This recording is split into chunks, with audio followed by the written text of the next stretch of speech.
نحمده ونصلي ونصلي على رسوله الكريم اما بعد فاعوذ بالله من الشيطان الرجيم بسم الله الرحمن الرحیم۔ کیا آپ نے کبھی سوچا ہے کہ ہم اس دنیا میں کیوں آئے ہیں؟ کیا وجہ ہے کہ جو ہمیں اس دنیا میں پیدا کیا گیا؟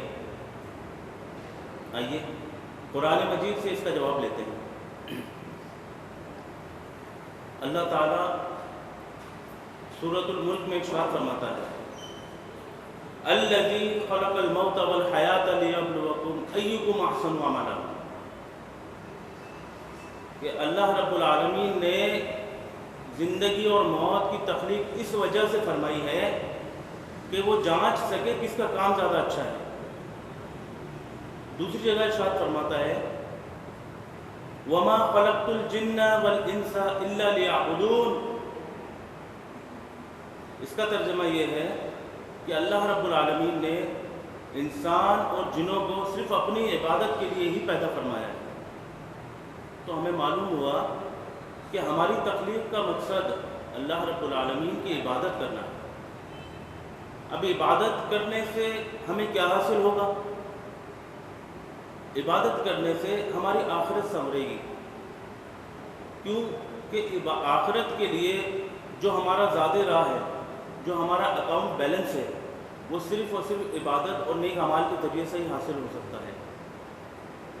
اس بات کو بھی قرآن مجید میں دیکھ لیتے ہیں۔ اللہ تعالیٰ ارشاد فرماتا ہے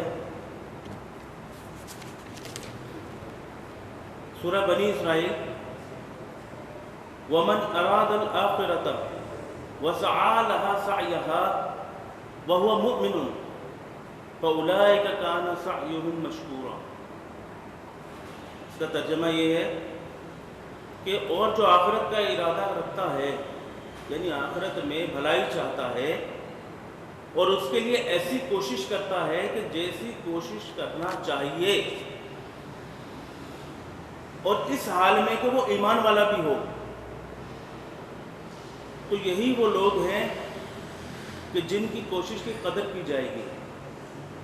یہاں سے ہمیں کچھ باتیں پتہ چلی کہ نمبر ایک کہ آخرت کی بہتری چاہنا، اس کے لیے کوشش کرنا، اور کوشش صرف کوشش نہیں، ایسی کوشش کہ جیسا اس کا حق ہے، اور ساتھ ہی ساتھ وہ بندہ مومن بھی ہو، ایمان والا بھی ہو، تو اسی کی کوشش کو قبول کیا جائے گا۔ اس کا مطلب یہ ہوا کہ آخرت کے لیے جو ہم عبادت اور نیک اعمال کریں گے ان کو ہمیں باقاعدہ سیکھنا چاہیے۔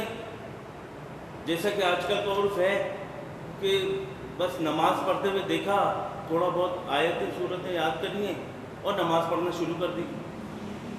اسی طرح روزہ رکھتے ہوئے دیکھا کسی کو، گھر میں بڑوں کو دیکھا بچپنے سے اور روزہ رکھنا شروع کر دیا۔ لیکن سوال یہ ہے کہ کیا یہ روزے اور یہ عبادات اور یہ نماز ہماری قبول ہوگی اس آیت کے مطابق؟ تو ہم نے وہ کوشش کی ہی نہیں جو ہمیں کرنی چاہیے تھی۔ میرا مطلب یہ ہے کہ جو لوگ باقاعدہ نہیں سیکھتے، میں ان سے مخاطب ہوں۔ جو لوگ سیکھتے ہیں تو سبحان اللہ۔ سورۃ العصر میں اللہ رب العالمین ارشاد فرماتا ہے وَالْعَصْرِ إِنَّ الْإِنسَانَ لَفِي خُسْرٍ إِلَّا الَّذِينَ آمَنُوا وَعَمِلُوا الصَّالِحَاتِ وَتَوَاصَوْا بِالْحَقِّ وَتَوَاصَوْا بِالصَّبْرِ۔ 4 چیزیں ارشاد فرمائی ہیں اس میں بھی، کہ وہ جو ایمان لائے، نیک اعمال کیے، حق کی، ایک دوسرے کو وصیت کی، تاکید کی، اور صبر کی وصیت کی۔ یہاں سے بھی ہمیں یہ پتہ چلتا ہے کہ نیک اعمال ہوں، عبادات ہوں، جو ہم صدقہ خیرات کرتے ہیں یا نمازیں پڑھتے ہیں، جو کچھ بھی نیک اعمال ہیں، ان کے لیے ہمیں باقاعدہ کوشش کرنی چاہیے، باقاعدہ سیکھنا چاہیے، کیونکہ ایسا نہ ہو کہ ہم اپنے تئیں یہ سوچ رہے ہوں کہ ہم جو عبادات کر رہے ہیں، نیک اعمال کر رہے ہیں، وہ ہمارا اکاؤنٹ میں بیلنس جمع ہو رہا ہے آخرت میں، اور جب ہم وہاں پر جائیں تو وہاں پر کچھ بھی نہ پائیں۔ کیوں کہ ہم نے باقاعدہ سیکھا نہیں ہے، تو ممکن ہے کوئی کمی اور کسر رہ گئی ہو۔ تو آئیے علم دین حاصل کیجئے، کیونکہ یہ کوشش تو ہمیں اور آپ کو سب کو کرنی ہی ہے۔ ابھی وقت ہے، ابھی کر لیجئے، جب اس دنیا میں ہمارا وقت پورا ہو جائے گا، آنکھیں بند ہو جائیں گی، تو پھر ہماری نہ کوئی کوشش ہم کر سکیں گے اور نہ کوشش ہمارے کام آئے گی۔ جیسا کہ یہ جامعہ نور القرآن ہے، اس میں آپ کے علم دین سیکھنے کے لیے صبح میں، دوپہر میں، شام میں، رات میں، تمام اوقات میں جو ہے وہ کلاسز کا انتظام کیا گیا ہے۔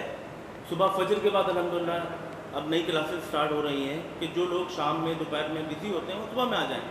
اسی طرح جو صبح کے وقت میں کہیں مصروف ہوتے ہیں وہ رات میں عشاء کے بعد 2 گھنٹے کے لیے آ جائیے۔ صرف 2 گھنٹے آپ نے روز کے نکالنا ہے، ہفتے کے 5 دن، اور آپ کو پتہ بھی نہیں چلے گا کہ الحمدللہ آپ جو ہے وہ علم دین سیکھ چکے ہوں گے اور اپنی عبادات اور اپنے جو بھی نیک اعمال ہیں ان کو احسن طریقے سے ادا کر رہے ہوں گے۔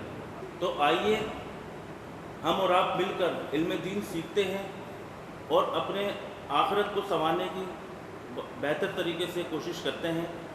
اللہ رب العالمین سے دعا ہے کہ میرا کہنا اور آپ کا سننا اللہ اپنی بارگاہ میں قبول و مقبول فرمائی۔ وما علینا الا البلاغ المبین۔